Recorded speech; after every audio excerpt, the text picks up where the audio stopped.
ជីនេះសំខាន់ណាស់សម្ដេចព្រះអង្គម្ចាស់ឯកឧត្តមលោកជំទាវជីមិនមែនគ្រាន់តែជាវត្ថុធាតុដើមក្នុងការផលិតទេជីគឺជាយុទ្ធសាស្ត្រពឹងដង្ហើមគេដកថ្ងៃណាមួយគេចោះធ្វើបាបបើសិនជាមានបញ្ហាជីគេក្លុកតែថ្លៃជីយើងងាប់បិទតែជីយើងអត់មានលទ្ធភាពអញ្ចឹងសមត្ថភាពនៅក្នុងការផលិតជីខ្លួនឯងនេះត្រូវតែខិតខំធ្វើប៉ុន្តែយើងប្រឈមបញ្ហាច្រើនតម្លៃយើងខ្ពស់សមត្ថភាពយើងតិចខ្ញុំបានជួបជាមួយនឹងឯកឧត្តមមុខរដ្ឋាឯជាមួយនឹងថ្នាក់ដឹកនាំរបស់យើងក្រសួងសុខកសិកម្មបូកជាពិសេសឥឡូវខ្ញុំបានប្រគល់ភារកិច្ចឲ្យអ្នកវិស័យឯកជនក្នុងវិស័យជីព្រោះខ្ញុំគិតថាបើចង់ដឹងចង់ធ្វើអា business តទៅសួរអ្នក business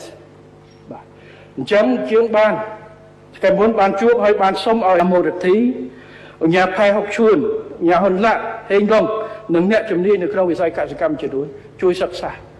អំពីលទ្ធភាពក្នុងការផលិតជីក្នុងស្រុកក្នុងកម្រិតណាមួយមិនថាជីធម្មជាតិឬមួយក៏ជីគីមីបើមិនបាន 100% ក៏យ៉ាងហោចណាស់ធានា 30% នៃសមត្ថភាពរបស់យើងព្រោះនេះគឺជាកិច្ចការសំខាន់គុណភាពបរិមាណនិងតម្លៃ